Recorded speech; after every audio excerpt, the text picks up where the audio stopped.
as the minions have spawned.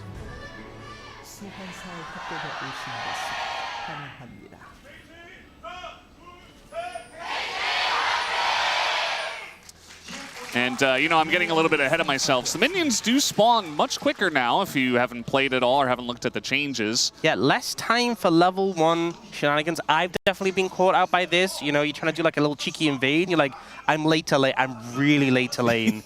Oh, we've missed waves. Pace of the game much faster at the start, which is kind of what was talked about in the space. We was saying the game feels faster, even if the game time in solo queue actually seems to be longer overall. Things are happening faster, you know, as the game time progresses, we have faster minion waves. Your first wave is sooner, so it feels a bit more non-stop, even if the overall time of the game is a bit longer. You can see this early pressure coming out from the DN SOOPers bot lane. Doing a really good job so far. Yeah, not a big surprise. That was kind of a surprise. BDD took a turret shot to the face. Not sure exactly how he calculated that one. But yeah, I mean, Pantheon's poke at level 1 is going to be much better than the Alistar. And of course, Corki can be very obnoxious, especially into level 1 Unara. So they're trying to put on as much pressure as possible. Unara's laning as well. It's very much about stacking up your passive and empowering your autos. That's how you can effectively trade. If you can't touch the wave, you can't trade effectively, especially into a Corki is such good burst trade. So Life and Doctor, I'm really putting the pain on so far in this 2v2, and Aiming and Polu just kind of on the back foot. Also to note, Life has gone for Ignite into Polu's heal, so that heal going to have a lot less effectiveness if it's timed right and you get the Ignite down first. We often see the heal burn early to try to mitigate trade pressure, but if you can go for engage, get the Ignite down, reduce that healing, the all-in pressure is going to be very severe. Yeah, it's definitely going to be pretty annoying and something for them to deal with. Trying to get that first plate, which you can get very quickly on this patch. That's another thing to mention. So visually, this looks very different to what we had before, but it's actually just before more resistances were gained as the tower got lower. Now they've just traded the resistances for health. So visually, you can see clearly how tanky each plate is, but they're just as tanky as they were before. It's just a better visual indicator that the further you get down the tower, the tankier the plates were anyway. But you are right, it's very easy to get that first plate, especially if the crystalline overgrowth has started to stack up. Now, Pyojik going to be spotted here. The jungler's not really getting into too much just yet, but this is rough. We do have the setup here for Aiming. Palu is going to get back on time, it looks like, but Aiming is very low. He's got heal, barrier, and flash.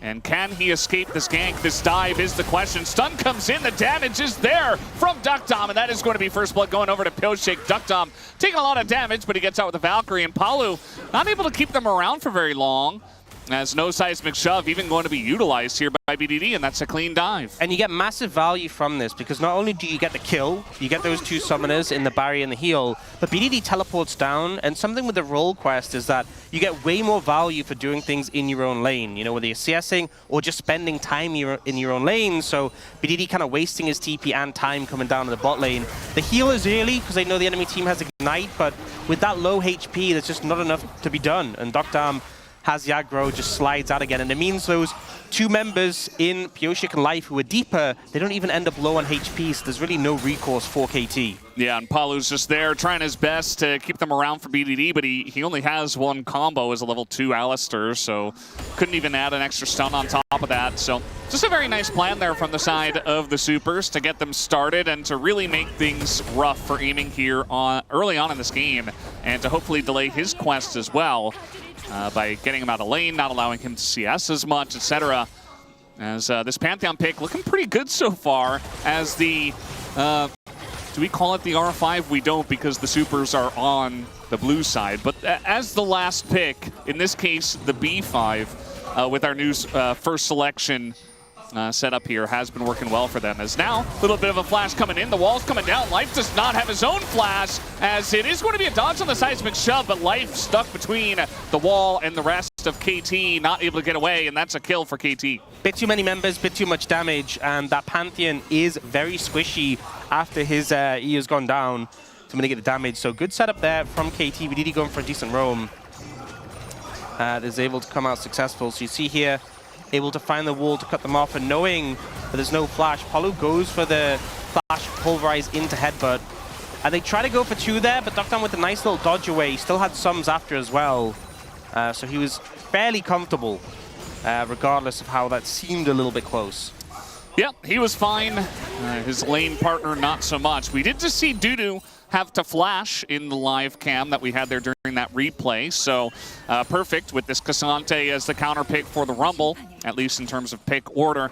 Working pretty well for him so far. Picks the early Megatron Cloak up. And despite that early pressure we saw, aiming is still pretty close in terms of farm, and they have 1 assist each. You know, takedowns contribute towards the quest. Farm. Oh. Okay. Yeah, right as the Pantheon leaves here, a bit of a trade, nicely done. Cuz, though, very low on mana. Trying to do the Dragon by himself will be denied. A little risky. Pre-6, especially from the Malphite, so he will be forced away. But as I was saying, you know, the farm, so each quest for the laners, farm contributes towards your quest, but for bot lane, it's even more so. You get extra weighting, so the fact that aiming's roughly keeping up, despite that early pressure, is really positive for KT. Dragon will be picked up there by the DN Supers, and Cuz is forced away. But honestly, you know, with Malphite, you just want to be hitting your level 6, which has now been achieved by Cuz. So that ult being available, a massive point of power for him. Yeah, it's certainly going to help him out quite a bit, as Perfect coming down, making sure that this Scuttle Crab is going to go over to his jungler eventually. Yeah, comes with the smite there. And yeah, just looking good in the top lane for Perfect. The mid lane has been very even with BDD roaming a couple of times, once with the teleport, once with the wall, and still able to maintain a slight CS lead here.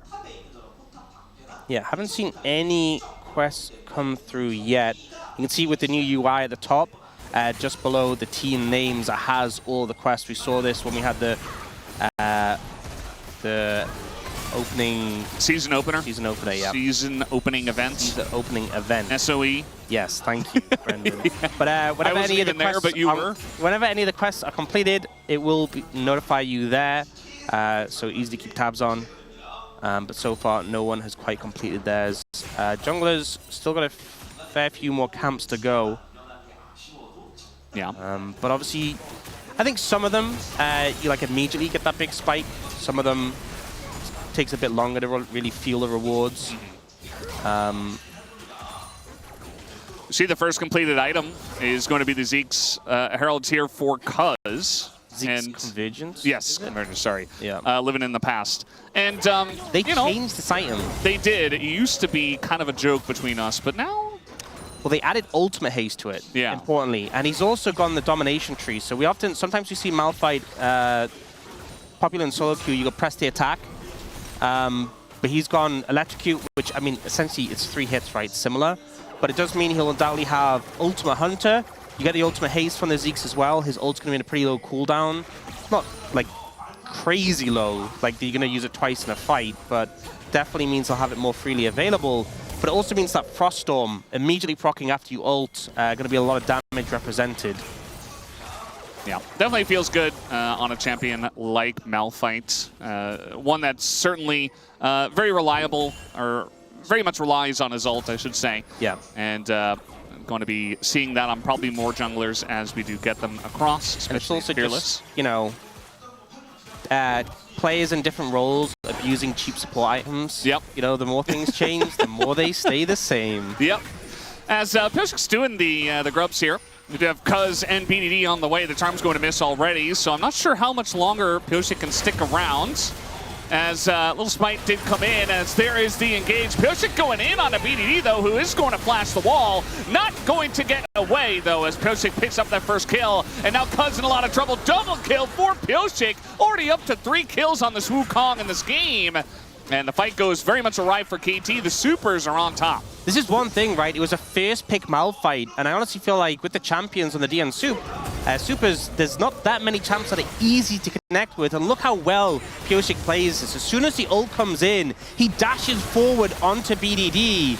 Yes, the Unraveled Earth stuns him, but it doesn't matter because he has Closer there for the follow-up. They delete the Talia. Cuz doesn't have the damage to even get a single kill without that Talia follow-up, and Perfect, who joined late, he just has to walk away.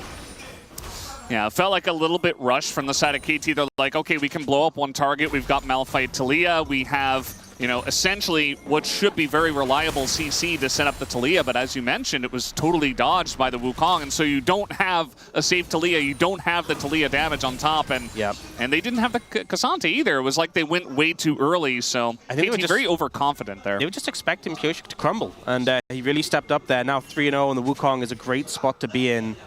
And it is concerning, because if you start to get a lot of Fed members in the DN Supers and KT is just a lot of tanks, aiming really needs to not only thrive but survive in these fights, because, you know, Cuz, if he ults Pyosik, he's not going to be able to 100-0 him later in the game.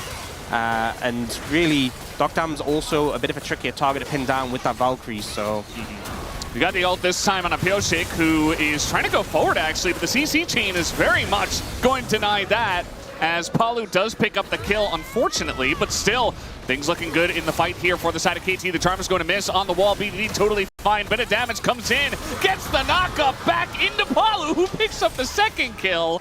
Kind of unfortunate there, but still, KT pick up 2 kills in the trade. Yeah, not ideal for the gold locations, but still great plays coming out from KT. The setups there, the CC, the bounce house with the follow-up from BDD allows them to equalize in terms of the overall kill score. Not going to go for anything more now. I remember with Home Guards, very quick for the DN Supers to get back on the map. We do start having the support quests coming in for both teams. Top quest completed for Dudu right now. And we'll see. This one's starting off contesting Vision here. And Pyosik down flash at this point. And then here he W'd in. And that's the point Cuz knows right. You don't have flash from the previous fight. You just W'd. Now I know I can hit you 100%. And again, it's unfortunate Palu got the gold for that one. Yeah. But still a pretty big pickup for the team overall. Yeah, the gold for both of them. As you can see, that Cuz nearly got his ult back. So at the end of the day, you know, used it in the last fight. Hasn't really gotten to any skirmishes since then. I remember, if this is so it's early. He's only like a level 6 ultimate, not like a level 11 ultimate. And he doesn't have like full ultimate hunter stacks yet. Yeah, it's going to get pretty insane. As Dokdam taking a bunch of damage, aiming, looking good there. Palu thinking about it, but don't know exactly where life is. Well, now they seem to have an idea with that ward coming out. And yeah, you were talking about the quests. 4 out of 5 already done here for the DN Supers, whereas KT only have that support quest done so far, so... I saw the icon above aiming. I thought his was done, but it appears not. Maybe it's a little bit delayed. We'll have to wait and see here on the new patch. A lot of changes. So we'll try to get confirmation of that for you guys. I mean, his boots are still in his inventory, so I guess not. I don't know. Maybe you're just seeing things off. Yeah, still coming to terms, a lot of new changes. What we can say is DN Supers have a lot of quests done. Although some of them aren't really benefiting. Like, Closer's finished his quest, but he's still got the regular boots. So not fully benefiting from that yet. Yeah. We don't have any big smite fights happening at this point in the game either, so the fact that Pyosik got there a little bit earlier, not going to be the biggest of deals, although that extra movement speed is quite nice. You know, you're farming the jungle much faster, you're getting around everywhere much faster, so maybe it can help with a little bit of tempo. The fact that, you know, we see a lot of junglers going the blue smite plus the percentage movement speed that you get just means you're zooming around the map. Hard to pin down as well, unless you're really out of position. Movement speed, definitely a stat I put a lot of stock in. Yeah, it's a good one. We do have Infernal Rifts, Infernal Soul for this game, so 2 dragons already going over to DNS, and KT will look to try to stack those, especially with the couple more kills going their way. They've been able to make it a bit more even, and maybe they can fight in the next big team fight over there. Still looking for more quests of theirs to be done. As it's still... Okay, and there's the one for aiming. Just finished it. Okay, now it comes... Okay. All right, now they're coming in. I was seeing things. That's what we've confirmed. You were seeing things. Not the first time. And Dokdam hasn't finished his, so kind of the odd one out here for the side of DNS. And BDD out of the lane for quite a while and did die in one of those fights. Now we got a one-on-one here as Dudu going to be forced to flash again. Wait, Okay, you're gonna say that I was definitely seeing things. I definitely saw Dokdam have the icon above his head. 100%. All right, was Ox seeing things? And his boots are also in the side slot, right? Am I going crazy? I might be going let's crazy. Take a look. I need the scoreboard to come back crazy, up. Yeah. I need the scoreboard to come back up. This is. You definitely weren't crazy before. Oh, we got a little gank coming in. BDD. He's just gonna flash away from that one. Okay, flash bit, nice. Yeah. I feel like the Pantheon, not super high value, so it's kind of okay. Now KT have all their quests. And Ox definitely saw that Duckdoms was done. And, you know, he's getting engaged on pretty quickly here underneath the turret as he gets stunned once again. The damage coming out from the Malphite and the Zeke's cuz just going on in. At least he does get the kill, but eventually does go down as Paulo in a bunch of trouble himself. Nice. Can't get away from Closer Zari. Very comfortable on this champ, and so DNS able to convert very well on that play. Okay, I assume from the fact that we've retained a little bit of... I'm not crazy, Brendan. He's not crazy. I'm not crazy. We don't have like full confirmation, but we'll have to wait and see. Nice little knockback there, but Closer's just I just want you to say I'm not crazy, Brendan. I can neither confirm or deny that, based on my experiences with I think at this point in the game, I'm going to assume that everyone has completed their quest, right? We can see in the mid lane, tier 3 boots, we know the junglers have. The bot laners, the boots have vanished. The supports have done theirs. The top laners, who cares about top lane anyway? Let's be real. I mean, they either have it or they don't. It's 50-50. It doesn't really... They definitely will have by this point. They definitely will have. So that's, you know, when we're at that point where it's like, oh, they could have or they could not, it's very close. Yeah. At this point, they definitely do. This was a lot committed on the Duckdam, and there was some nice peel from Pyoshik that kind of meant Cuz had to die. And then there was some decent cleanup in return, right? The Ahri getting the ult value just to chase down the Alistar. So a lot committed, and even if they'd, you know, they got the kill, they weren't really getting out, but weren't really able to do much on the back of it. And no, but he's done his quest. Look, it's in the extra slot. He's done his quest. Okay, well, it's lying to me. It is lying. I'm not crazy. You're not crazy or at least anymore. Yeah. It's completed. Yeah, it's completed. You got the confirmation. If he hadn't completed it at 1730, he'd have other issues. Let's be real. Be very far behind in gold. Now he is still behind in gold by 600. But the rest of the team is doing very well. Oh, it's updated. There we go. There you go. Okay. There we go. Nice. It's day one. You know. It's day one. We're learning. It's good. We're growing. We are. Yeah. And we'll see which one of these teams is going to grow their stack of dragons. KT don't really have a stack just yet, but they're hoping to get one here on this Infernal with the Infernal Soul coming in. Does feel like both of these teams vying pretty heavily for this dragon. Don't want to give DNS Soul Point this early on. And apparently KT activated Coach Voice. We just got that update here. So you can actually see that in the bottom left corner as Dudu in a lot of trouble. He's not been doing well in this one as now the fight is breaking up. Paulo's already down, but look at that. The 80 carry of DNS is gone, but BDD in the thick of it. He's going to go down, but Aiming still untouched. Only has Cuz as a front line, and immediately they turn onto him.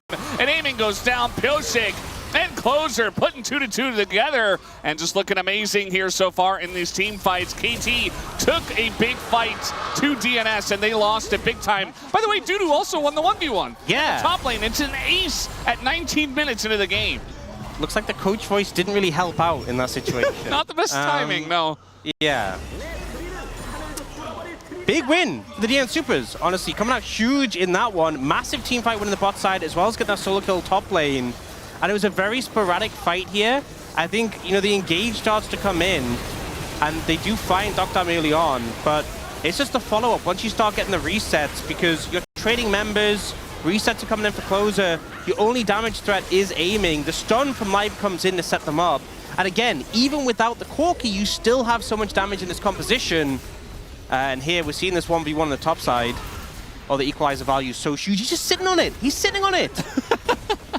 I mean, if he hits the Q, I guess he wins, but eventually he doesn't. Guy, don't sit on the equalizer. That is the lesson here. Yeah. He didn't have to do that, but I think the idea was, okay, I'm gonna just try to kill him as fast as possible. I have enough health, I can tank it. As we know now, that's obviously not the case. He was like, I'm that guy, I'm built different. These flames don't hit me. They do. I mean, he did stack a ton of MR, and he was doing well in the lane, but he wasn't ahead on golds. Yeah. And so, yeah, I guess Perfect kind of just misjudging that one, and Dudu showing that the veterancy... A less than perfect play. Yeah. Well, it is what it is, hey, I guess. This is a big lead for the DN Soup. It's pretty huge. DN Soopers, right? Big lead, big advantage. In a matchup where pretty heavily we expected KT to be favored. And yes, it's day one.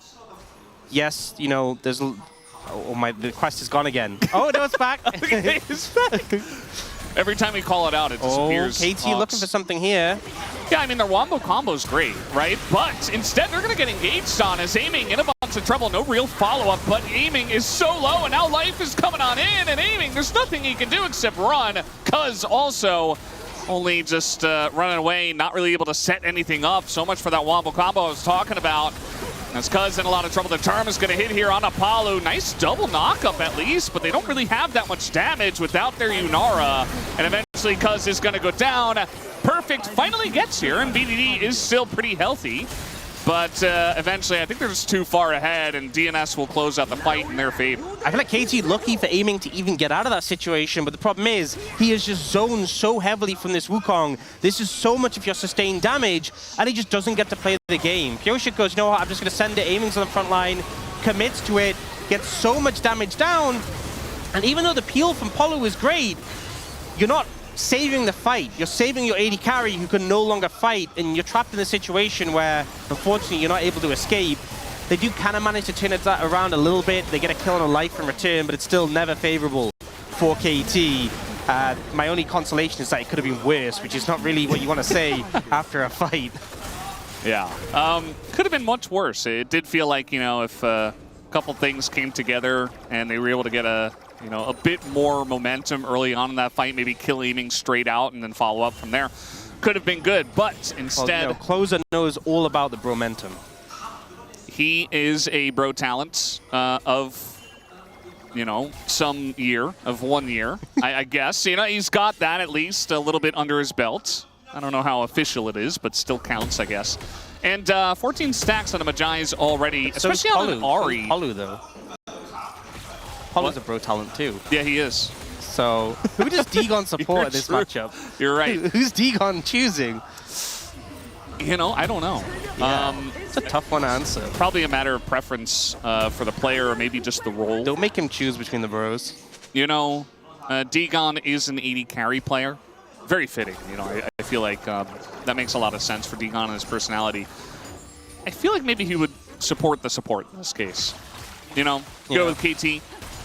I believe he also did predict KT, as did I, and you. Yeah. As of right now, those predictions not looking so good. And it's surprised new guest and Wadid, who did go for the DNS. So we did, prediction. and Wadid we haven't unlocked yet, apparently, according to the space. It's like Mario and Luigi. I don't know, it's just, oh man. I'm excited to introduce our new guest on Saturday to you guys. I will actually be on the desk as well. Wow. Alongside of new guest. Oh, TP coming in. They are committing heavily. This is Soul for the DN Soopers. If they can secure this, Infernal Soul would be massive here. You think how close Pyoshik was to blowing up Aiming in the last fight, add a bit of extra Infernal damage, and he would just be dead. So, KT trying to find a way to navigate this, afraid of this choke point, and you can see why with the Rumble there. Yeah, I feel like this is a good opportunity for DNS to shake off the rust from last year and show us they can do team fights much better. As of now, though, Life is going to be taking a huge amount of damage, gets pulled back and immediately goes down, but the Infernal Soul does go over to DNS, so yeah, a lot of space made by Life, you could say, and a big commitment from KT onto him, and so they just lose the Dragon Soul. Yeah, you got the Pantheon support, not that big of a pickup overall, and the Malphite ult got 0 value, and this is kind of one of the things where, you know, we talked about the DN Soopers, their composition kind of being a comp we would have seen last year, we've seen previously, but it works well in the Malphite because there's not that many easy targets. Everyone has mobility. He goes for Closer. Closer just ults away, not even having to flash the ult, and suddenly your best engage tool is gone Perfect grabs Pantheon, cool. Then what? You lose the soul, you're just watching them. Not really a good pickup for KT, and DN SOOPers now with soul in hand, still 5,000, nearly 6,000 gold ahead. Yeah, and as I was saying right before that fight broke out, we saw a lot of the issues from DN last year, where it really came from their inability to team fight and to play together as a team. Obviously, there have been some roster changes, and it is a new year, a fresh feeling coming into 2026. And I really hope that they kind of cleared up all those issues, because they had tons of talent last year, but unfortunately, they really couldn't show it off all too well. It felt like last year, the roster, it was some of the worst performances we've seen from a lot of these players in their whole career, and it felt like the team was worse than the sum of their parts. That's why it was so surprising, right? Yeah. We've seen teams struggle in the LCK before, it's nothing new, but our expectations were a lot higher at the start of the year than what came to be, especially considering how rough it was, how they went long periods winless, and, you know, it's hard to pin down exactly whose fault. I wouldn't say it was any individual's fault. It just really felt like the team wasn't working. And the fact that they still have 3 of those players with the new mid-new AD carry, things looking a lot better right now. Closer, though, in trouble with KT collapsing. Yeah, he is Ari, but they've really done their work trying to corral this guy. As Life comes in, though, pretty early on, as Life will essentially die for the sins of Closer. Although I'm not sure if he really had to. Yeah, Life's like, an angle to Life's like, I'll die for you. And Closer's like, bro, I'm out like a minute ago. I'm already level 16 with Flash. Yeah. I think I can handle this. Well, he's just getting stuck in. We love to see it. Yeah. But now KT has a bit of position around the Baron area, but are they going to be able to go for it? That was he ulted. Yeah, it was he ulted and flashed. It was a flash ult from Cuz that essentially just got the flash out of Pyoshik. So trading flashes there. Tons of poke coming down onto aiming here with the equalizer. Is that enough to stop Baron? Cuz has no flash or ult, so him getting in the pit is really difficult. I think you could just stop Baron here, honestly, if I'm the DN SOOPers, and yep, there you go. Feel the same way. Yeah, I didn't see the coach voice thing come through, but now Cuz has to walk around, which puts him at massive threat of being charmed or CC'd. Yeah, Life is trying his best to zone him away. Not really doing all too well, though. Cuz does have access to the pit, and now the engage goes in onto the Ari. Closer does get away. Palu extremely low, as is Perfect, and the damage is coming in. Only the clone in a bit of danger as Dudu picks up that first kill. Cuz and aiming and Perfect all on their last sliver of health as the flash comes through. There's a reset. Closer gets the one, is still on the chase here. As BDD by himself, 1v3, not looking so good. He has another equalizer here. Dudu gets that back, uses it again, and picks up another kill, and KT are totally routed. Oh, the stun! Oh, that was so close. Could have been another kill on top of it. Instead, DNS say, well, a very extended fight, but now we're going to take the Baron. Yeah, once again, I'm in a situation where I'm like, this could have been worse for KT. It really looked like they were going to get clean aced in this situation, but it's still incredibly bad. And the DN SOOPers, the engage comes on a Closer, but the peel is there. He's able to move backwards. Aiming's not able to get that much damage. A lot of time hitting the clone, can't move forwards. And then this damage that comes out from Dudu and Closer is so threatening. And honestly, the point I was making is look at these low health bars. I thought this was going to be a clean ace, and they managed to just about get a couple of members out with Perfect and BDD surviving. But it's still dire straits for KT now. Baron going over to the side of the DN SOOPers. One thing to note as well, Baron is now with less gold. It's about half as much global gold, so instead of 300 each, it's 150 gold. Still a lot of money. Still the Baron buff, which the DN SOOPers are going to put to work. And it's 507 for Closer. 22 stacks on that Medjais. I mean, look at the items on Closer, and look at the items on BDD. Like, how much AP does Closer have? 621. How much AP does BDD have? Like 250? Yeah, I was thinking like 280, maybe. If that. If that. I mean, he's very much behind. This is something you talked about when we first saw the draft, right? If they get behind, aiming has to do so much of the heavy lifting in terms of damage. And I mean, I guess he's going to get the flash at a Life, who does kind of flash on top of the wall and then get booped over to safety. Perfect, just taking the objective bounty up on the top side. Think how much time it was taking for aiming just to kill the Pantheon support. And that Pantheon support's been dying a lot, right? Yeah. He is a massive portion of this team's deaths. It's looking rough right now for KT, and they're trying to go for some cross-map angles, but really much coming to fruition there. Inhibitor tower picked up for DN SOOPers there, and it's more gold again in their pockets. Yeah. I would just say that, you know, BDD, he's just really not going to be doing very much damage. And it's not like he had a poor game really at all. There was that one botched fight in the top river, and he did get pretty far behind from that. And obviously the snowballing the Medjais puts Closer so much farther ahead. But really just the effect of the compositions, that they don't have an extra damage source, whereas Dudu is gigantic in this game as well. Yeah. And they've got him alongside of Closer and Duckdom, obviously. As Perfect has to be the front line for this team. As Palu just gonna Hex Flash into half of his, more than half of his health being gone. So, not looking very good for him. At least he does have level 11 and his ult. But the poke is now coming in from the Corki, and the Elder Dragon is alive. So much damage being put down, and not much in return from KT. Equalizer? Boy. Yeah, they're just poking him out, and now they're going to go for the engage. Cuz gonna hit Closer. They're desperately trying to take him down. They're not even going to get close. As Closer just dashing on into everyone, takes out aiming, and that is just going to be the end of the game. TP's going into the bottom lane, and DNS will take game number 1 here in our first series of the LCK Cup. Yeah, Life chasing down BDD. We'll get flipped away. Maybe BDD can kill him before the Nexus dies. We'll see. He's emoting. Oh, man, he's taunting. Get him, Life.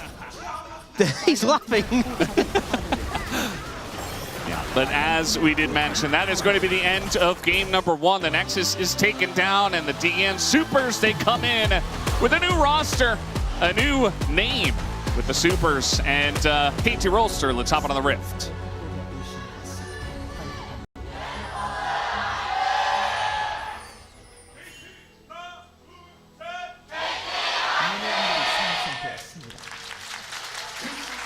All right, here we go, game number 2, as we are getting into the thick of the action. DNS starting off very strong, taking game number 1. Ghost went heal. I mean, he has Summon a Spellbook, but I really don't like the heal. I think you would want Ignite. Yeah, I think Ignite is really important. Yeah. Into Soraka. Maybe he thought aiming would take it. No. A little bit of miscommunication, you know, it's a new duo in the bottom lane. Yeah, I think having the extra pressure, really important. And the early Grievous Wounds makes a big difference when you want that early kill pressure, because you're going to get harassed, right, in this lane. And you're kind of looking to find that all-in pressure versus this harass. They're playing super aggressive here.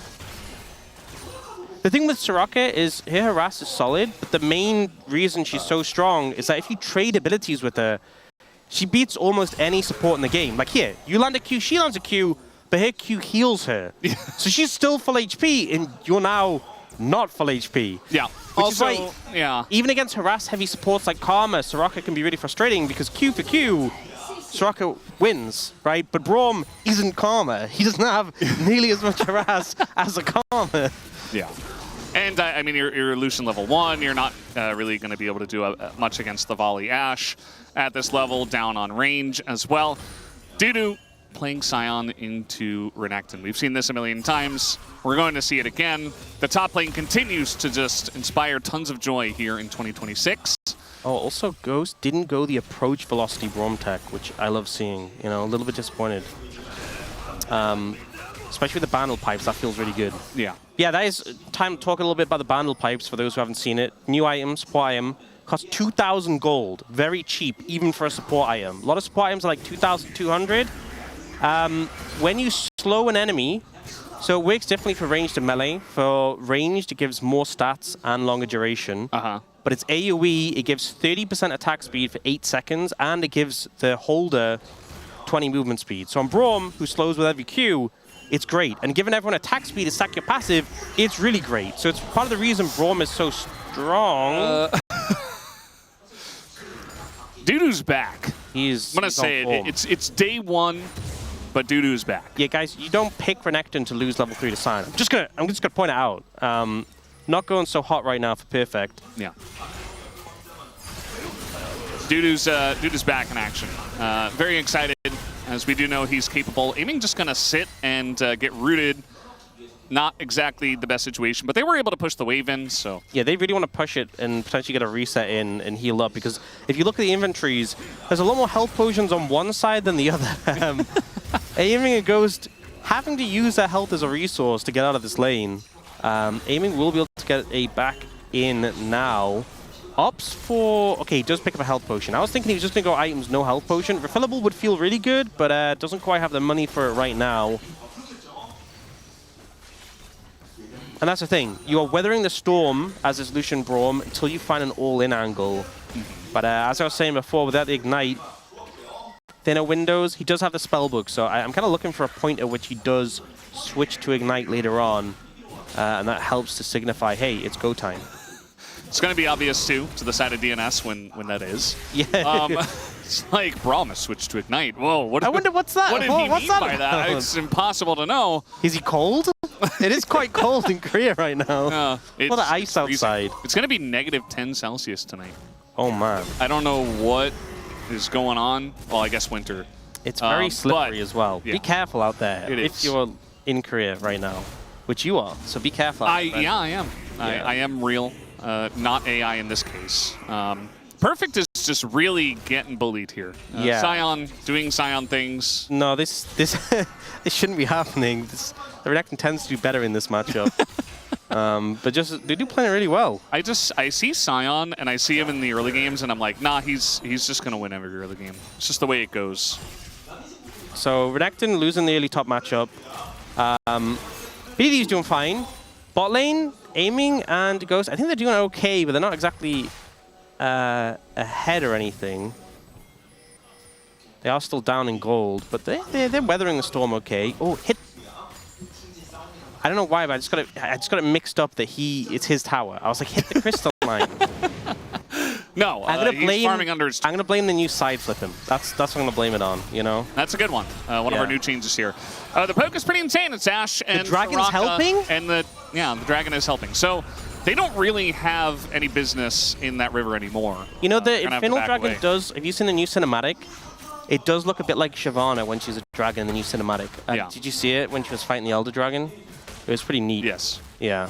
So let's talk about proxying a little bit here, Ox, because we do see that Perfect has elected to go ahead and proxy the Sion. Yeah, proxying's OP.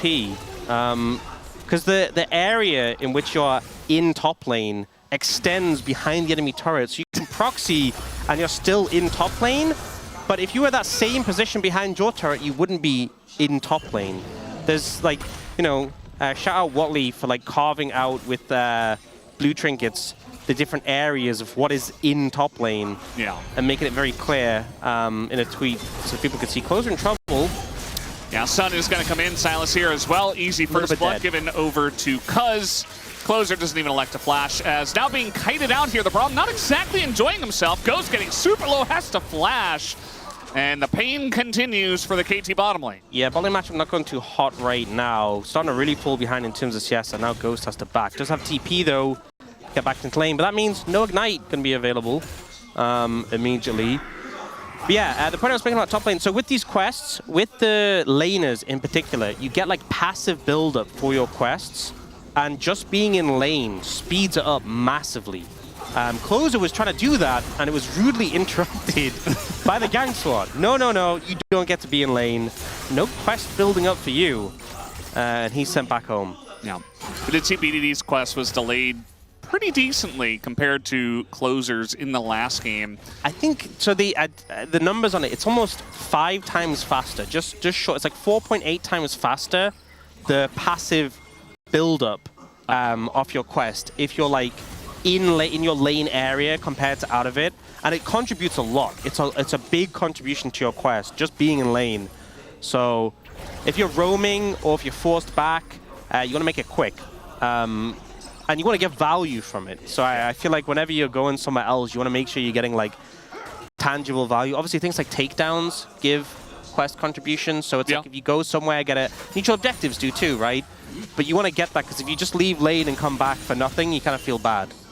Which, as we're both alluding to, BDD ended up TPing the bottom lane in the last game, essentially got nothing, and then also did go for a gank later on. At least he did get the assist later. But again, he was behind like 2-3 minutes on the quest completion on Closer. Takedowns are worth less if you're... no, I think takedowns are worth the same, whether or not you're in lane. But I know turrets and plates are worth more in your lane as well. Yeah, that's it. So minions, turrets, plates are worth more in your lane. takedowns are worth the same anywhere, and epic monsters too. So if you roam and get those, it can be pretty good. But even then, like, I think it's hard not to lose points by roaming, even if you get moderate value. I think here, picking up a dragon is pretty nice, right? The neutral objectives give a good amount, so I don't think you can feel too bad about it. Yeah, they got the dragon, KT did, whereas DNS did get 3 of the grubs. Coach voice. 용준아, 미드 빡주여서 네. 일자 쪽 관리해주자, 일자. 미드 일자. 예. 끌어먹던 거. 나 이번에 밀고 갈게. 문도가 미드 바텀 쪽으로 나올 거야. 먼저 나와서 일단 조심. So basically just macro calls there. Thank you, G-Sun. Couldn't quite catch what they were saying. And a lot of it is the coaches coming in. They're not coming in and making gigantic, you know, game-changing statements. But so far, especially because it was the first, you know, it's the first day. And this is the first time we're using the coach voice feature. Yeah, and the thing is, they're not trying to do anything crazy. the coaches are going to be new to this as well, right? Yeah. This is a new... Oh, all in from perfect top. Yeah. I don't think he gets a kill, but it's a new thing for the coaches as well, so they're still going to be refining. All right, trying to go for the all-in, but instead Ghost is met with a giant arrow to the face. Yeah, it's not going to find any angles really here, and just kind of getting bullied out in the meantime. As I was saying, the coaches, it's kind of going to be a learning curve, like what information is useful, what is helpful, how much should we give, when should we give it. It's still a very new thing for them, and finding out how can we best help out the teams. But seeing KT, you know, they obviously in the first game came in at one point, and then coming in here as well. I expect the majority of it to be these kind of informing about macro situations, being like, hey, this is what we think we should do, or we think this, we've spotted this, or this or that, this. Remember, they only get the perspective, they don't get like full both teams' vision. You know our point of view where we see the spectator view of both sides? They don't get that. The coaches don't get that. That would obviously not make any sense. They're ganking you right now! They'd be pretty unbalanced. So they only have similar information to what KT has, but still, that extra set of eyes can be very useful when the player's obviously focused on things like laning and such. But I think when you're in the middle of a fight, it's going to be difficult to really contribute when it's already often so chaotic already. So I expect it to be more macro things, or more like, guys, lock in. Guys, stop trolling. Stop playing like that. Guys, don't do that. You're again. better than this. You know, the stuff you'd wait till after the game to say, just say, guys, what are you doing? That's what I would say as a coach. I'd come and be like, come on, guys. Step it up. Yeah. And that's why Ox is here, casting with me. As Pyosik, hey, it's good advice. Mundo. So I'm not really sure if they're going to be able to do much to him. I don't think they have the damages yet, especially with the Silas and the Rise. Closer does come in, and now they're staying around for quite a long time, so a second rotation comes in, and Pyosik will be forced to flash away.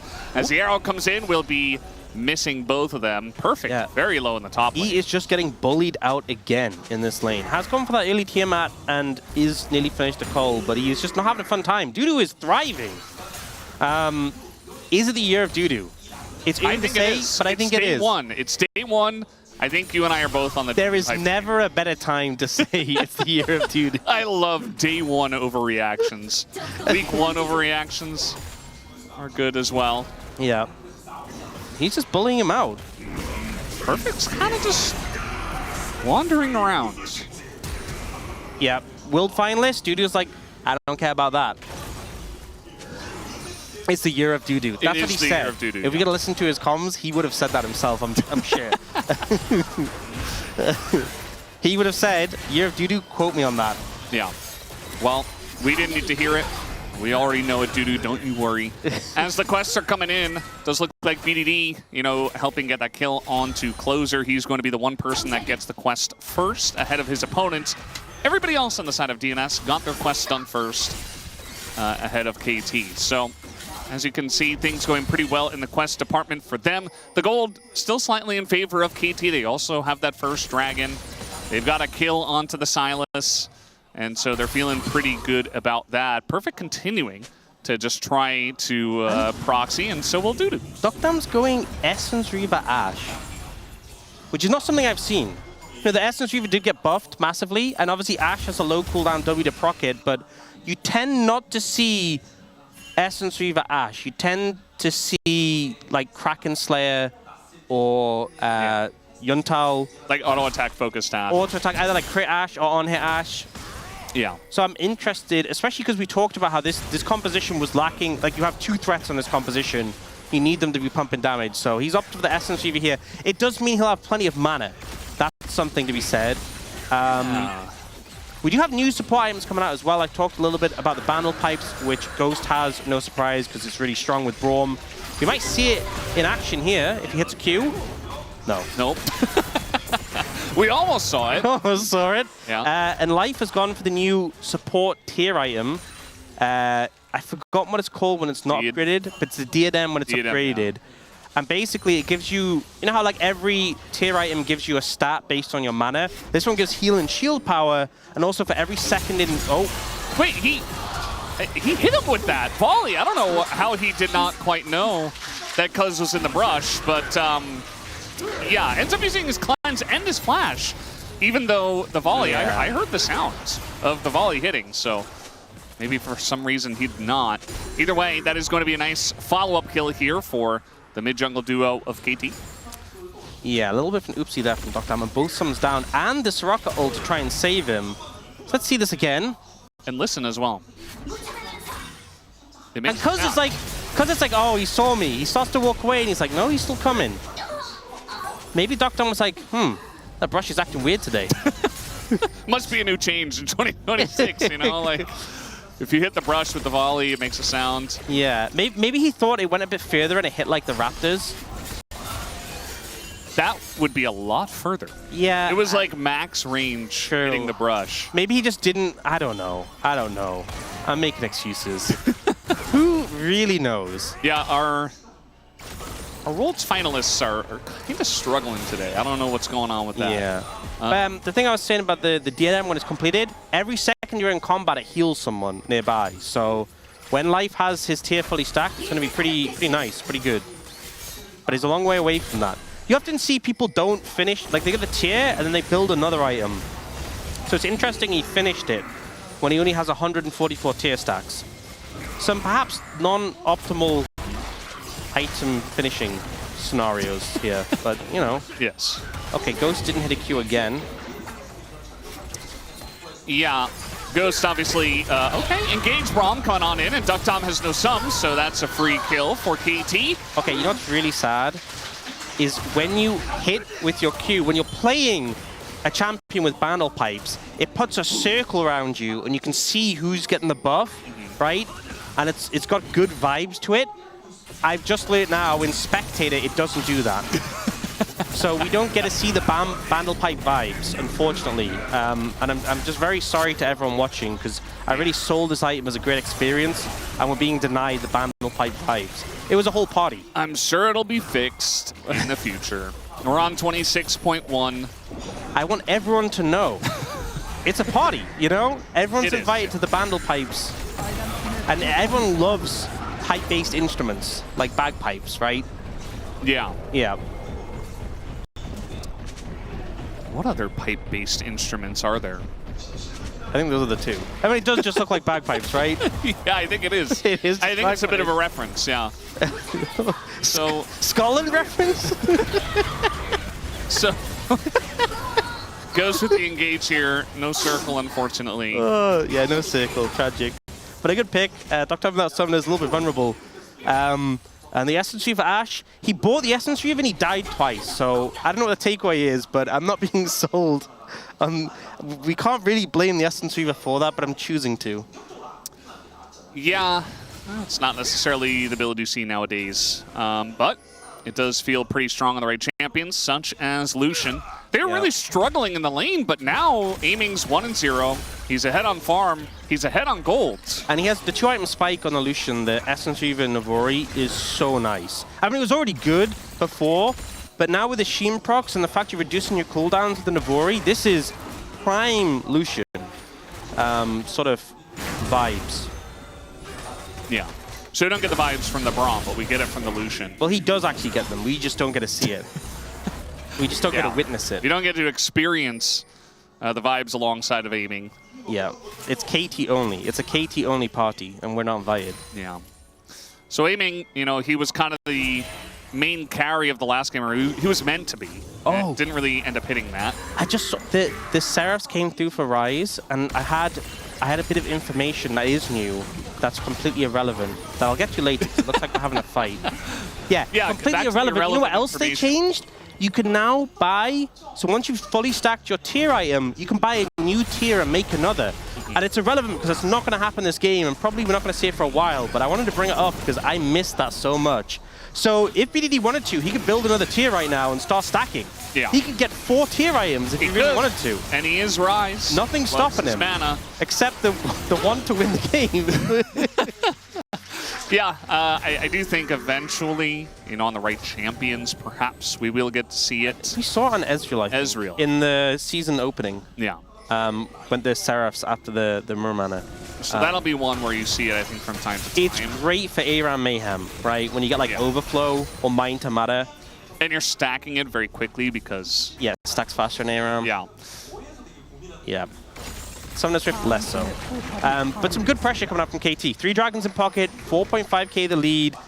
Baron nearly up as well, so something they can look towards too.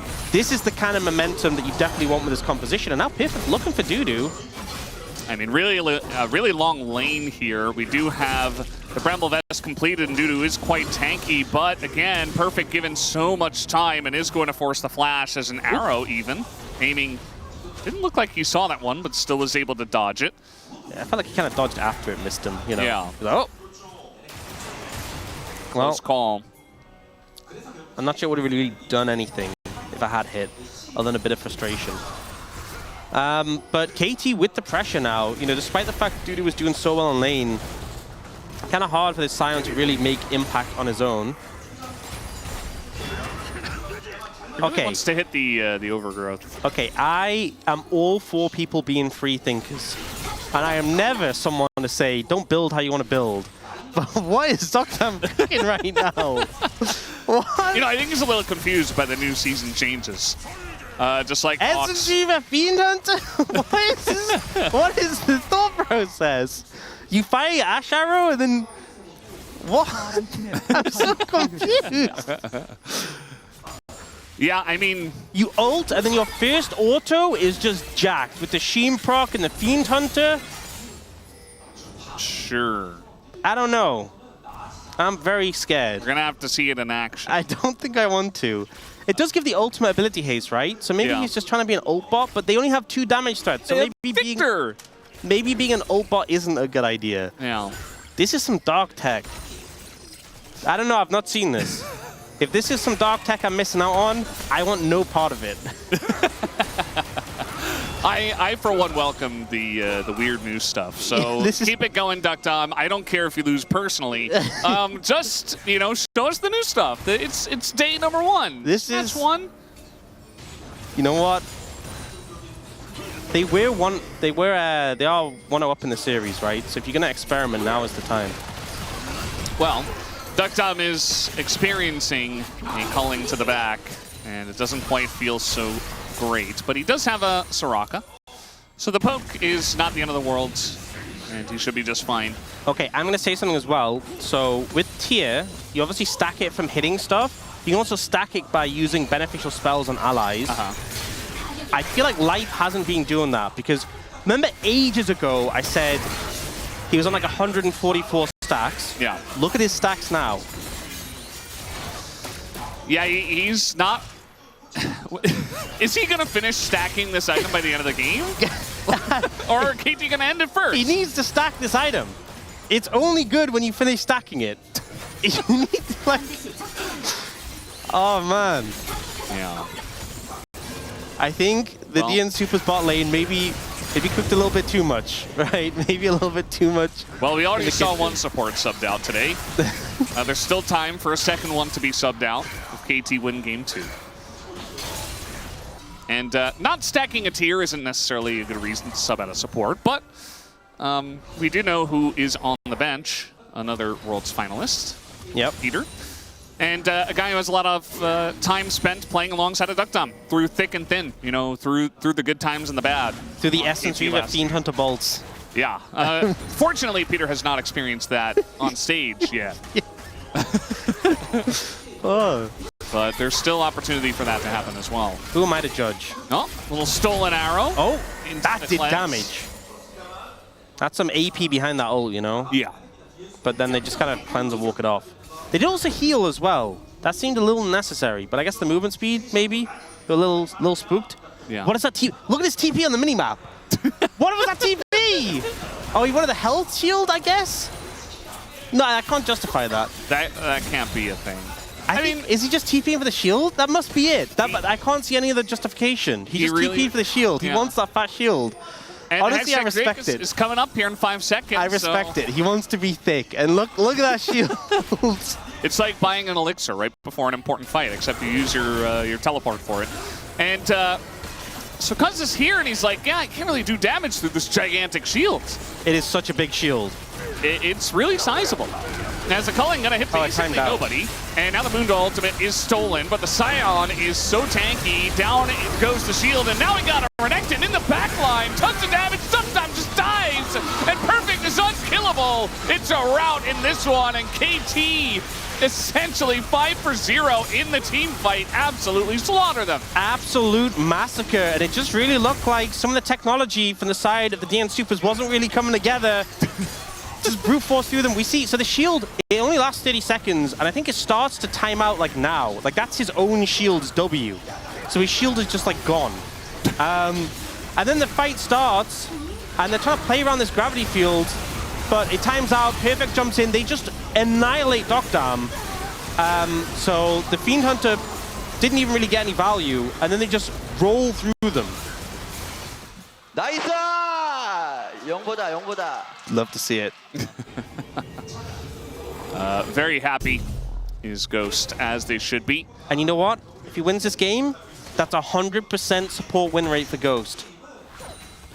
And it's only the beginning. Only the beginning for this this player.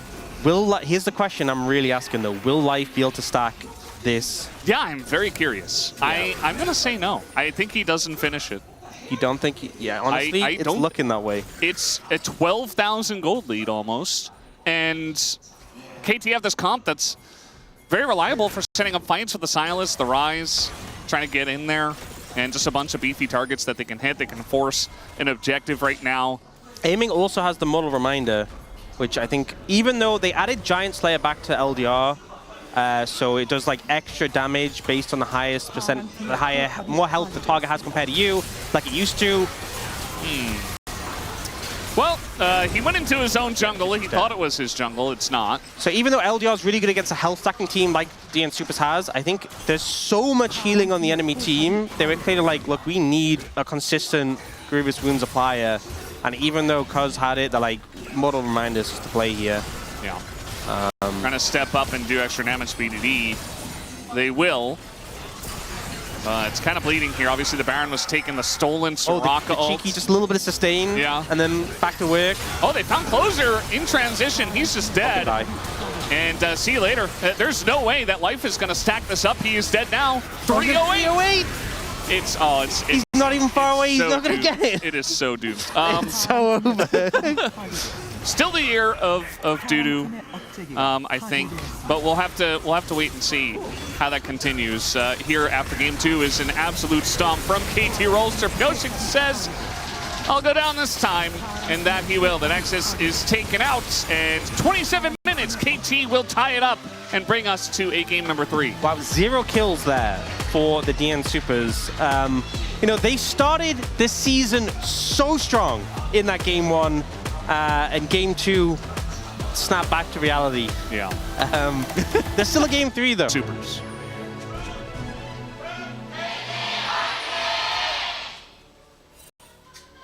미니언들이 생성되었습니다.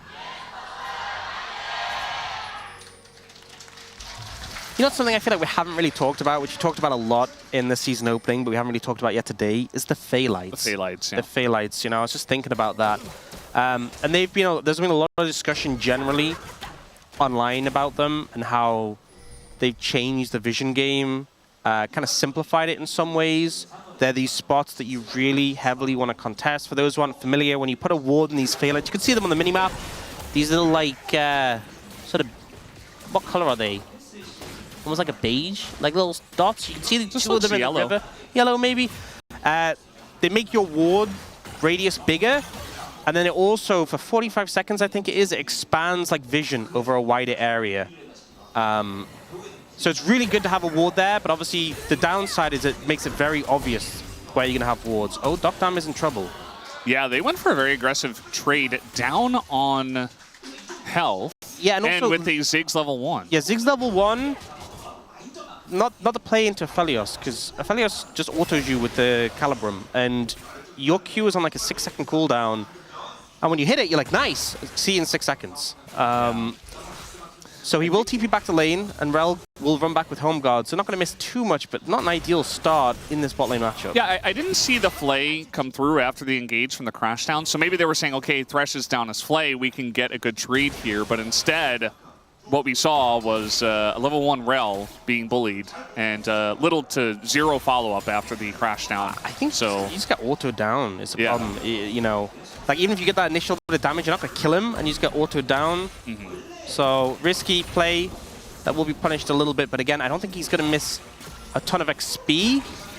Is going to be down a bit in farm, and obviously that impacts the role quest. As someone was talking about earlier, so every laner gets points from their role quest. If you're in the right lane, it's 2, but for bot lane specifically, it's 3 points per CS. So it's more for bot lane than any other lane. That's kind of like the extra emphasis is put on farm in the bot lane. So it becomes really important that you're hitting your farm. Interesting enough, mid lane, it's damage you deal to your opponent in the mid lane is an extra factor. Yeah. Lots of trading back and forth, and makes the trades fun once again, or at least BDD doing that, you know, it's just getting you more points towards your quest. We're taking a look at a little fight over the Scuttle Crab. It looks like Pyosik is going to get it, as there's the Flay denying the Crashdown this time. They turn to engage on the Light, but the damage is not there. Aiming kind of zoned out for quite a while, but now he gets in, and the damage, they're in spades. They pick up 2 kills, and KT, a gigantic fight in the bottom river, going to get them pretty far ahead. I think this is a huge mistake going for this sort of play from the side of the DN Supers, because you need to have the backing of your mid laner, and if the mid laner is coming in, a Zoe joining a fight late is so scary, because she's picking up summoners. Everyone has their summoners available early, so there's going to be options to pick those up. But in the end, what ended up happening is DN Supers just kind of crumbled before that was even a factor. We see how it plays out, so it's this heavy commit for the Scuttle Crab. Dokdam is kind of zoning, aiming away in this situation. It's a good play from Ghost, and he's higher level, but BDD hasn't routed. BDD's moving in, and then he joins the fight, and Closer and Dokdam are like, we need to get out. But like, you can't even commit summoners, because if you start flashing, to extend the fight, that's just giving more power to the Zoe. It's just giving more tools to the enemy mid laner. So a poor fight, I feel like, for the DN Supers to take, and KT responding well. And now, if I'm thinking about how this game is going to go, the fact that we have an early lead for Cousin BDD on 2 of their very comfortable champions is a great start. Yeah, I mean, Game 1 was definitely dominant for the Supers. Game 2 was extremely dominant for KT, kind of more of what we were expecting, and maybe we just get a Game 3 that looks a lot like Game 2, where it's, you know, the favorites, they come in, they get a lead, they don't lose it, and it ends up just being a one-sided affair. Life is so... I mean, he's just hit level 3, but he's a full level down on Ghost. And it's not like Dokdam's benefited, really. I mean, he's a bit ahead in XP when this wave is going to crash in, but yeah. The bot lane 2v2 is in a little bit of a rough spot. It's not looking good for them, especially after a trade like this. The barrier is going to come through, and looks like Dokdam is fine, but still, beneficial trade for the side of KT. Had to use the summoner for it, but they're trying to put on as much pressure as possible. And Cuz, in the meanwhile, is looking to take the Chemtech Dragon. Might just be able to do that, especially with the help of his bottom lane. And try to get ahead and get one of these early objectives for the team. And Life, alongside of the Ziggs, not really able to do much at all about this from behind. So there's the Chemtech Dragon over to KT. Yeah, mid lane, pretty big advantage. Not just that kill and assist, but also a pretty solid farm lead for BDD over Closer. So not a great start there. Bot lane got that farm lead as well. Top is doing fine. Honestly, if you're keeping even with a Rek'Sai, Rek'Sai is one of these picks where you tend to just win lane with it and sustain through so many trades. So if you're doing well in the top lane matchup into a Rek'Sai, you're feeling good. But that is kind of the only shining light for DN Supers right now. That being said, they do have a Nocturne, so you're not too upset if not much is coming from the jungle till 6. Obviously, not dying early would have been good, but you know, it is what it is. Yeah, it was such a weird fight. It was like, you know, just happened to find themselves in a fight after Pyosik was like, I need this Scuttle Crab. You know? Yeah, and Life it felt very forced. Life was down, Doctor had no flash, mid lane had just taken a bad trade. There was a lot of conditions that were like, you really want to go for this? Yeah. But now both junglers hit level 6, so that Paranoia is available. And especially when you're already 0-1 in this game, that fierce Paranoia is going to be so make or break. Something we often talk about as well is the fact that the ultimate hunter stacks, if you get a kill or assist, you get those stacks, so your subsequent ults are more, well, I mean, the first one obviously used the ult to get it, so it's not going to impact that. But like, the more ultimate hunter stacks you get, the more your ult's available, which is great on Nocturne. So getting early momentum on Nocturne, getting successful ults off is a big factor. So I'm really interested to see how Pyosik uses his first ult and if it's successful. BDD is down flash, but it's coming up pretty soon. So if they want to look there, the timer is perhaps now or never. You can see him hovering around mid. Yeah. They're going to go for it. Just to use his portal jump, and a bunch of damage goes in, but it's not going to get the lethal. As Cuz is here, now trying to turn it around, and the burst is insane. Closer gets taken out by Cuz. And Pyosik trying to trade here with the TP coming in from Life. That's not really going to help out all too much. Yeah, that is now kind of lane. Worst case scenario for the first ult is that you don't get the kill. And the thing is, because BDD didn't even have flash, his flash is going to come back up, and you can't even like repeat that play. It's not like you burn his flash and you're going to get a kill next time. He didn't have his flash, and you didn't even get the kill. So really unfortunate for the DN Supers. Great response by KT, and I also think the way BDD was playing was kind of what made it. It's like he expected it and was playing in such a good way. Going to come through, and it does unfortunately miss. But now Cuz has that Sundered Sky already, that one-item spike. We'll see the replay. So if you look, BDD's playing super far back, uses the ult from a distance. He's playing defensively, knows the threat, ghosts under tower, and they just can't follow up. Yeah. And the bubble connect in return.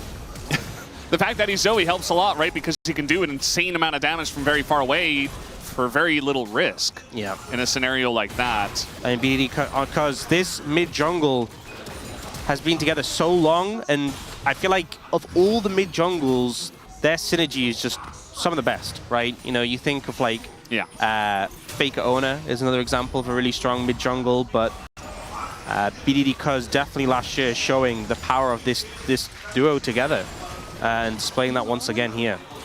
Yeah, they're kind of insane, and they really haven't missed a beat. I don't feel like Game 1 was their issue at all. As Pyosik in a lot of trouble here. He's pretty close to his base, though, and it looks like he should be okay. But the fact that Cuz comes in with the one-item power spike of the Sundered Sky and just bullies this early on is a bad sign, to say the least. Amy and Ghost also doing their fair share of bullying in the bottom lane. Yeah, every lane going a little bit rough. I mean, apart from top. Top's fine. Doo-doo, still the year of Doo-doo. Still the year of Doo-doo. Yep. Still the year of Doo-doo. We have not given up on that yet. We're still hyping it up. All right, trying to make a play here, but the nice play is very good into Life. Gonna have to probably flash in the future if the play is available, and he wants to make sure that the engage connects. So, kind of sitting on over a 2,000 gold lead, and already KT, yes, the top Rek'Sai isn't winning, but I think they're okay to have the gold where they have it. I mean, the top Rek'Sai is a top Rek'Sai, right? Yeah. And especially your role in team fights is going to be peeling, I feel like, more so than... I mean, maybe you try and get in the Ziggs and just be a menace, because the Ziggs is really going to struggle to cut through you. If you start to get a decent amount of health, you're going to be very hard for the Ziggs to shred, especially since most Ziggs are going like a very burst-focused build, and I imagine you would here. But even then, like, you can just play a more peel role as well. You know, when they dive in, you knock them up, disrupt. So if you're just keeping up and farm with the Ambessa, I don't think Perfect has to do a crazy amount this game. Yep. Really on the rest of the team, but the fact that Close and Pyosik have struggled so far, a little bit concerning, because they need to be exploding these squishy carries. And I don't think the game's over at this point, definitely not. But it is starting to look a little bit rough. And the next fights, they really want to find some momentum. Do you see a ward placed down on that Phaelite? Does give vision of the river. Yeah, seeing a lot of trading up on the top side on our spectating. As you can see, trying to highlight that indeed it is still the year of Dudu. But besides that, trying to fight for this Mountain Drake. Oh, do you see that sweeper value? They got 3 wards and then just took a control ward with 1 sweeper. Was that the super value for KT Rolster? Yes. Or the Soopers? No, KT... Yeah. Whose value was it? Okay, the Nocturne ult onto the Jarvan. Done a ton of damage, actually, and goes getting low himself. Pushing in life now on the retreat, and it looks like BDD is here and ready to party. As it is able to get the 1, so we're just going to trade supports there after the death of Cuz, and not half bad for the DN Soopers. Yeah, they managed to get 2 kills, trading around the play in a huge way, disengaging, and again, it's not easy to engage as this KT lineup. The Jarvan doesn't have that much sticking power with the Cataclysm onto the members of the DN Soopers, so not working out, but oh no. Yeah, you used that stolen flash already, and now a ton of damage is coming in. BDD knows it's not going to be lethal, but it's still closer not being able to play the game. So they commit here onto the bot lane, but Dokdam flashes out before the ult connects from the Aphelios and just throws everything in the kitchen sink back in reverse. They look to disengage here. Closer goes in, finishes off the support, and BDD is a huge threat. With all those flashes lying on the floor, you don't want to continue that play. With all the chakrams around aiming, you're happy with the 2 kills, you back away. It's a good pickup for the DN Soopers, but they definitely know they can't take more. Yep, feeling pretty good about that trade at least, but still going to fall behind here on the Dragons, as it looks like Cuz should be able to take this Mountain Drake. And that'll be 2 for them. We did highlight the gold, as still Dudu is ahead about 300. But we have difference as quests coming in for the side of KT. Okay, it's now 3-2. For a second ago it was 3-1, but like all the laners have got the quest done for KT, and DN Soopers a little bit behind in that regard, so not feeling too good. Ghost getting pretty aggressive here to try to fight for vision on that deep Phaelite. Ends up taking a ton of damage from the Ziggs, who has completed his Ludens. Yep. 4 quests to 2. And I mean, the thing is as well, like the... Okay, bot quest is coming now for Dokdam, so you get some extra gold. The mid quest is a big one though, because obviously those tier 3 boots is an instant power spike. And Rift Herald up in a minute, so we'll see if KT puts some priority towards that, because they're still in a very strong position. I also wonder if BDD, if we get like the Shadow Flame second, or why we see second from him, but like I just know that it feels like with the tier 3 boots, mid, Ludens, and then like things like Shadow Flame second, the damage is just like insane. Yeah, the spikes are really crazy, and no doubt the Zoe from this position is going to love it. Wasn't able to take out the Wolf turret, the first turret in mid, and did do a decent amount of damage, got some of the plates. But now BDD is in the top lane, as looking to punish this. We do have the Thresh nearby, so an easy Lantern does come through. The fear is there, and now BDD is really getting pummeled by the Ambessa on top of it, on top of the Ziggs bomb from very far away. Cuz in a lot of trouble himself, and it might be 3 for 0 here, although he is going to flag and drag. Barely gets himself out, but it's still a nice little play here from DNS. Good play from DNS, showing what the composition wants to do. An overstep, little overstep from BDD, and then the attempt to save. You think, I have a Thresh nearby. That just pulls him into the mixer. The power of the Nocturne plus the Ambessa, the Ziggs on top for the alley-oop, and a big reward there. Not only getting those kills, but able to transition into a Herald. I see BDD trying to threaten the Ambessa on the tower and thinks, I have a Thresh nearby. I'm fine. But Pioshik, the fear comes in just before the Lantern does. The Ambessa ult connects after, and look how low we see Dudu get here. But do you know why he lives? Because it's a year of Dudu. Yeah, you heard it here first in game 1. You hit it second here, and then third as well here, and we kept saying it, we're not stopping. It does look like they were kind of forced away from the Herald though, so not able to commit to that objective. But still, the goal lead earlier in the game, it was like 2,200, 2,300. Very early on as well. Only 1,000. And, you know, with it being later as well, they've managed to close that gap well. Dudu in the top matchup now. I mean, it's that, okay, I look at his items. Eclipse on Ambessa, that is the spike that you want. That item is insane on this champion. Yeah. It's really, really good. It also has the Executioner's Calling just to cut down on some of the healing of that annoying top Rek'Sai. So it makes the trades stick even more. And so, yeah, I mean, it felt like in the beginning it was kind of just Dudu, but now he's been able to spread his influence, you know, based on that top fight we just saw, give some of the gold over to Pyoshik, even over to Duckdom, who's ahead now himself, and doing an insane amount of damage. 2-0-1 on the Ziggs. Doesn't quite have the same farm as Aiming. Aiming, very well known for his farming and really committing to the bit, but still going to be a very strong and comparable Ziggs here. Yeah, and approaching, going for the Shadow Flame second. Again, that 3-item spike, not quite the same as the mid 3 items when you have the Shadow Flame with the tier 3 boots, but still a huge spike for the Ziggs and a ton of damage. Aiming, standing on a ward, is going to meet the Nocturne. The Lantern is just not in the right place. The communication very off. Aiming in a ton of trouble. Finally does go down. Pyoshik healing. He's still alive. With the Conqueror. He finally does go down. As now we have the Between Worlds closer is getting in there. And you see BDD only able to hit the 1. That's not quite enough. That's not enough tempo in this fight. He's going to hit Duckdom, who's very healthy. And now Ghost in a lot of trouble. Flash comes forward from closer. It's another kill. As we do see life does go down, but still. The DN SOOPers looking quite strong in this very deep play. BDD you need to get out forward. without BDD killing him. He has flash. He's going to try to go for it again. The flash on forward and Duckdom. A lot of respect shown there. Yeah, I think that, I don't know. I think that would have killed him. I think that kills him, Yeah, so good move from Duckdom to flash away from that one. Not wanting to go down to his old teammate, but here, on a ward, jumps in. And I think what's crazy is how long Pyoshik survives. He flashes over, pre-flashes to follow. Really good move there. But then he just survives a little bit too long. The healing comes in from the passive. He's getting damage down. They have to commit more to kill him. And then the cleanup comes in. Closer playing this really well, using the Between Two Worlds to get over here. Does get trapped a bit by the Cataclysm, but is able to follow up. And Duckdom even blocks the Paddle Star from BDD to keep Closer healthy so he doesn't take the extra damage from the Sleepy Trouble Bubble. So really well played now. BDD, look at nice exhaust. Yeah, it's going to save him.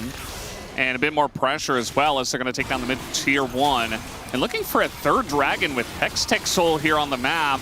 Yeah, so it's good plays from the DN SOOPers, but it's 3 dragons for KT is a little bit worrying, and it puts a lot of pressure on them.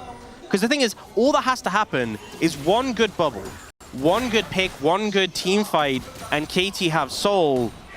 That can make it really hard to deal with them, so... Yes, they've been getting some great fights and great engages, but they're not out of the woods yet. By the way, we do have Horizon Focus. Yeah, we did get completed item here for BDD.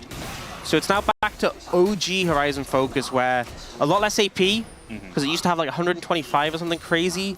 It's now got the lower AP, but it has the 10% damage above 600 range again. So the damage amplifier is back. This will also, I mean, this is just a great spike for the Zoe. So a lot of burst at this point in the game. Duckdom should have a Shadow Flame now. I think he's going to back for that. So that's also a big spike. You see Aiming going for Bloodthirst a second. He is like, I'm getting poked out too much. It's not a fun time. Please let me be healthy. Might help him against the Nocturne guys as well. That's the thing as well. If you have Flash and you can't flash for the Nocturne, but you can flash from the Ziggs ult, and the Nocturne doesn't have like that much damage.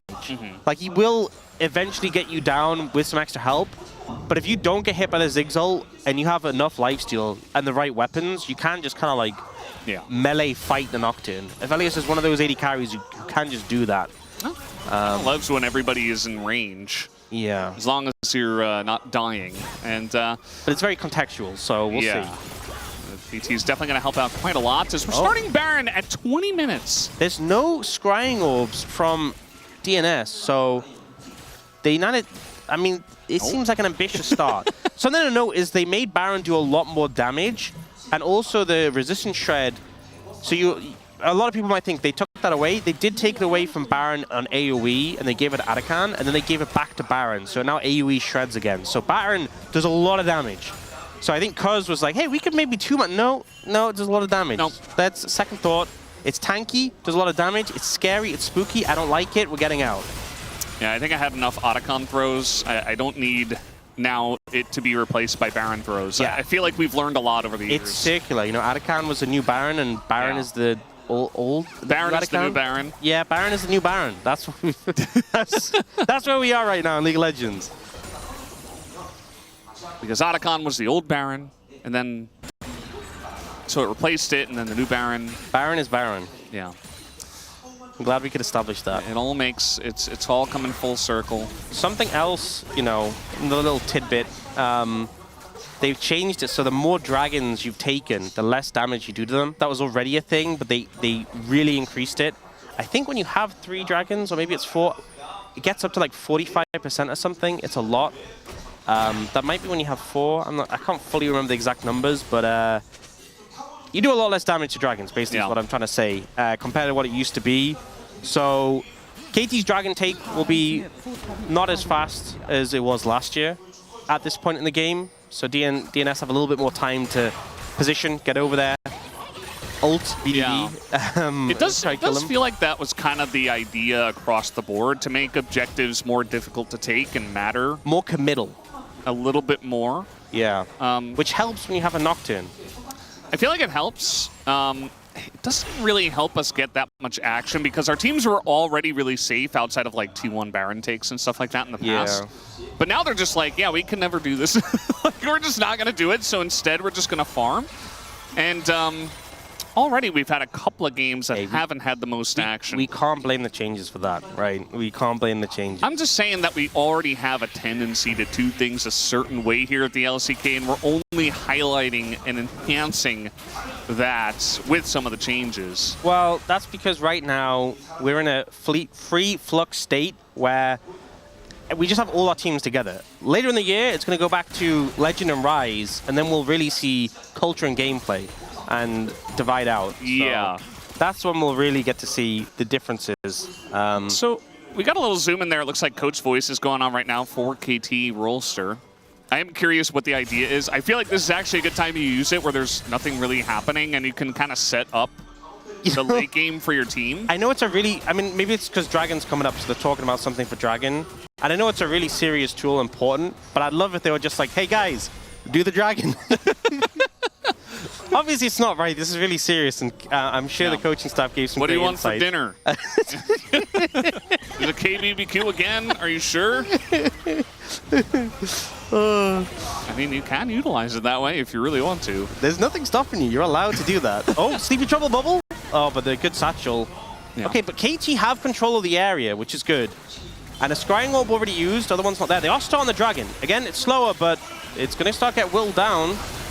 Let's see if we can attribute this fight win to the Coach Voice, as we are going to have the hook land. The Paranoia is there, but they don't really use it, as it's going to try to turn onto the Rek'Sai, but not really doing all that much damage. Aiming takes a bit as the Ambessa gets in. The Iradudu is real, gets access to that back line, and maybe that's exactly what they needed to win this fight. BDD very healthy, though. Does a bit of poke, but it's not quite enough to get their feet underneath them, and that's the Dragon taken away by DNS. The Iradudu is real. It's what so an real. Ult. Honestly, so many tools were kind of free-fired out. Like the Paranoia didn't really do anything. The Ziggs ult was just kind of free-thrown. I was like, oh, DNS just not going to do anything in this fight. It kind of looked like, look, the Paranoia comes down. Nothing really comes from it. They're wasting time, it felt like, a little bit dealing with this Rek'Sai on the back line. I thought the fight was just going to, nothing was going to come from it. The ult comes out, and then look, as he ults, when he's in the animation, Dudu snipes him. So well played. Closes there for the follow-up, and that is enough to force him away, and then the backup comes through there. We'll see hit from his point of view as well. I'll look for it, he says. Calls it before he even lands. Yep. The Iradudu, baby. Love to see it. Iradudu. And again, it's one Dragon for DNS, but it denies the soul from KT. Gold is nearly even at this point as well. This has got to be feeling good for them now. A big pain point, 4 minutes before that next Dragon, so bought some time for themselves. Yeah, and again, this trading pattern in the side lane is never going to favor Perfect. Yeah. He's just kind of taking a beating every time. I think as well, when you're playing Zoe, you need time, you need space to land those. If you land the bubble, Sleepy Trouble Bubble, great, fantastic. But you need time, you need space, you need to get a good angle. And the thing is, if you isolate yourself on a good angle, Nocturne can just engage on you. So you saw BDD was kind of grouped with the team to prevent that, but it meant he couldn't find great angles because it would just hit like frontliners, or you hit like when he hit Duckdam satchels backwards and the front line closes in to block. So I think it was really smart there from DNS. It did look a little bit rough at times in that fight. Like they weren't going to make anything happen. The paranoia didn't get any value, but really well played overall.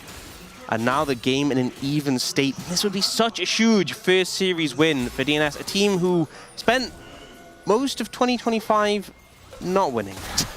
Just straight up losing. Straight almost every single day. No other way to spin it. The most losingest team in the LCK by far. It was very sad, and you know, we talked about it a little bit at the beginning of the broadcast, but especially after winning game 1, we were like, hey, you know, it's great to see these guys turn it around. And I think that's the thing, is that regardless of the outcome of this series, this is a great start already for them. But a win here would be massive, and it's still very much within reach at this point. The gold super even. It's just that only concern right now is the looming soul threat.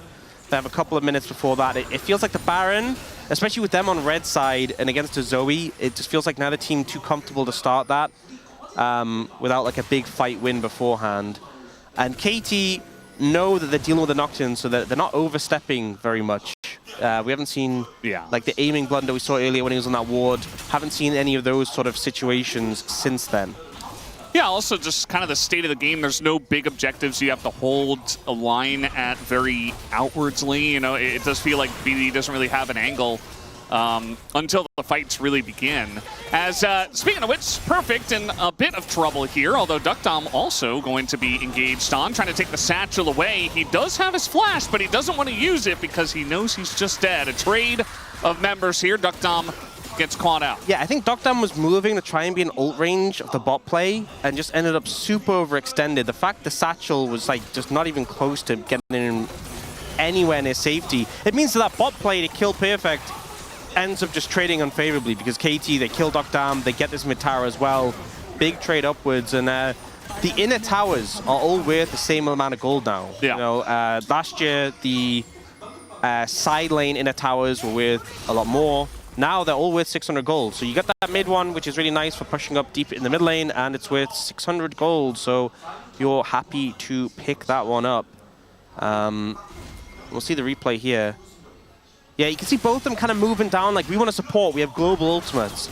And then they just kind of walk into this situation, which is not really a favorable one. It's a good counterplay from KT to kind of expect that and cut the inside line, knowing Perfect is dead, but like, hey, what can we get out of this? Yeah, definitely an unfortunate position there for Duckdom in rotation, cuz nicely done by him to make the play happen. Okay, Dragon in 20, some big defensive pickups. We have the Zhonya's for BDD. We also have the shield bow for aiming. So shield bow Bloodthirster, this is a very defensive build for aiming. And everyone has all summoners up. So, you know, the dive threat is still there for the DN Supers, but execution needs to be crisp if you're going to connect onto these carries because they have a lot of defensive items, tools available. Anything about the last fight, that was really due to threading the needle perfectly onto the exact right target they needed, and then they just won. So they're going to try again here onto aiming in the mid lane. Gets feared up even after the flash, and down he will go. No more 80 carry as Closer gets in between the two worlds as Duckdom also being bullied on the right side, but Ghost goes down. And so up a member here are DNS, Cuz going in and might be punished for it. Doesn't really have any backup on the backside of that one. Who's going to go into his GA as BDD desperately trying to get something done. Will take out the rail. Life will hit the dirt as Perfect is going to take the tunnel and get away. Another bubble is going to land. BDD is getting more and more time in these fights as now Dudu goes down to his GA. A very close one. Cuz still alive and lower health bars. Perfect is unkillable. And down will go Pyosik. Closer by himself. Looks like he's not very long for this world, although okay, Perfect gonna take the tunnel, and it looks like he should be able to follow up and get the kill. And now KT, a very extended fight, and that will mean this Hextech Dragon and Soul for them. What value BDD able to get in that fight? And I think DNS, after killing Aiming, we're convinced we've won this. We've achieved it, we've done our goal. The fight is ours, everything is ours. But able to be punished there. Now, we're gonna get a refight for this Dragon. Remember, no smites available right now.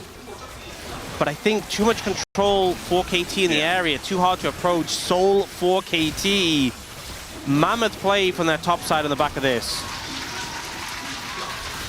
Yeah, it's going to be gigantic. I mean, you think about Zoe with the Hextech Soul, even the Aphelios, definitely a lot of value there. But this is how this fight begins. It's a big overstep from aiming, and it's great target selection, because the Zhonya's on the Zoe is a big blocker to the play working. The shielding, though, on the aiming just makes it slower. It doesn't stop you from killing him, really. And Ghost trying to save him goes down as well. But they end up kind of overcommitting here. You see, they're trying to look for Cuz, they're trying to look for Perfect, it's split focus. They get Cuz down to his GA, and the call here is clearly, hey, if we kill the jungler, we get Baron. So everyone moves over, they leave life to get punished, and they're getting poked down more and more. They keep focusing damage on Perfect, but look how much healing he gets over the course of this fight. He just keeps healing up, and there's summoners on the ground for BDD to pick up.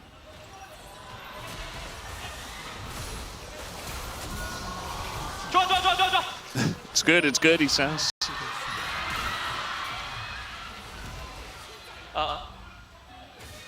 Just saying, okay. And yeah, a pretty extended fight. BDD doesn't say all too much outside of just, you know, calling to go ahead and continue the fight. As game time is looking slightly longer. Yeah. A lot of action, it feels like in solo queue you're getting, you know, faster waves and getting back to lane faster. And obviously in solo queue you fight for anything, right? But our teams, they'll fight when there's an objective. And also things like a Baron gives less gold, right, than before. It's half as much gold, global gold for each member of the team. And so, you know, a Baron would often be like game ending, but it feels like a little bit less so now. Right now, the gold's super even, but KT having that Hextech Soul is such a frustrating thing to deal with. Now, I do think of all compositions, DNS's comp is one of the ones that isn't hindered as much, because, like, you're diving in. Like, if Pioshik is right on top of aiming, slowing him isn't really going to change things, right? You're still going to get Ziggs ulted, you're still going to get exploded by the combo, the engaged combo of damage. But those situations, those messy skirmishes we saw like that one before, the extra slow value is going to be really disruptive, and allow BDD just keep landing those sleepy trouble bubbles, which we've seen be massive value. So yeah, I think the slowdowns will definitely help, but as you were mentioning, it really requires a certain kind of team fights to get full value out of it. Duckdom kind of just dying to top Rek'Sai in the last fight without doing much damage outside of his ult was a big issue. And now he can get caught out even easier. So going to have to be very careful about his positioning. I do feel like our AD carry players have been bullied quite a lot in this game number 3. We also have level 19 top laners, so with a top lane quest, they can go up to level 20. Which is a lot of power, a lot of base stats. Both top laners feeling really strong. We've obviously talked about the year of Dudu and how good he's been in the series, but Perfect in our last fight, absolutely popping off. And in this dive-focused composition, they don't really have the ability to cut through this Rek'Sai. He is a real thorn on their side.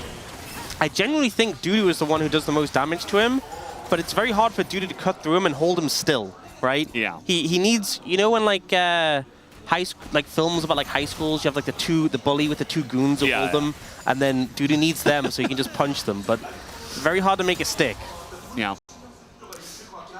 Needs a couple of goons to help him out. And we'll see if he can get that, because just clearing out some of the vision around this Baron. Haven't really seen too many opportunities to go for this one, and as I mentioned before, it does feel like our LCK teams are going to be even more careful about how they go for this objective. You know, so you say that. Kind of watching our top lane. You say that. T1 20-minute Baron. I don't know if they can do it quite as reliably now. T1 20-minute Baron. But they might still just do it. They'll send. As you're it's a state of mind. It's a state of mind. It is, yeah. We do get the Banshees come through from Duckdam. Is going for the healing reduction with the Oblivion Orb. Going to be a very late Rabadon's, if ever, but obviously has space for that in his inventory. BD is closing in his Rabadons, so a big spike. But yeah, aiming has 4 completed items, and I assume is going towards GA next. Would be a good pickup, I think. Level 20 for both top laners, though. They are, and that's the thing you got to think about it, right? Is everyone is farming quite well in this game, but the top laners have picked up a ton of farm. We typically see top laners not get as much. Yeah, Yeah, Dugdom lost his Banshees and then got hit with the Hex Tech Soul, so he got slowed down, had to go away, but now Cuz extremely low. In goes Pillshake, trying to punish him. In between two worlds does come down, but Cuz is just unkillable. There's no follow-up, and this time aiming is safe enough, although in does go Dudu trying to take him out, but instead he's CC'd to death as the GA will come through. And now they have aiming alive in a fight, which is crazy. Feels like the first time this entire game, and it means they're going to stomp it with flying colors. KT take a gigantic fight, and they're looking to push and maybe even end the game. We'll have to see how far they can go. I think they can just end on this. It's only life to survive. They've got the overgrowth in the tower. They'll shred that super quick. Aiming, able to survive and put the damage out in return. DNS didn't quite have it there, and they're not going to be able to take the series. I think KT just going to end it here.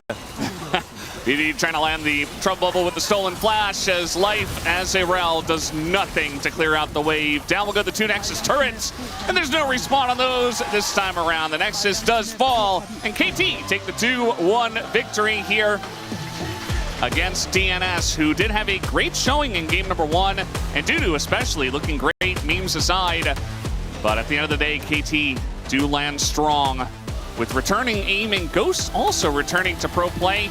And then the 3 guys who made it to Worlds Finals in the top side of the map. Looking good so far here for KT. I think once the defensive itemization came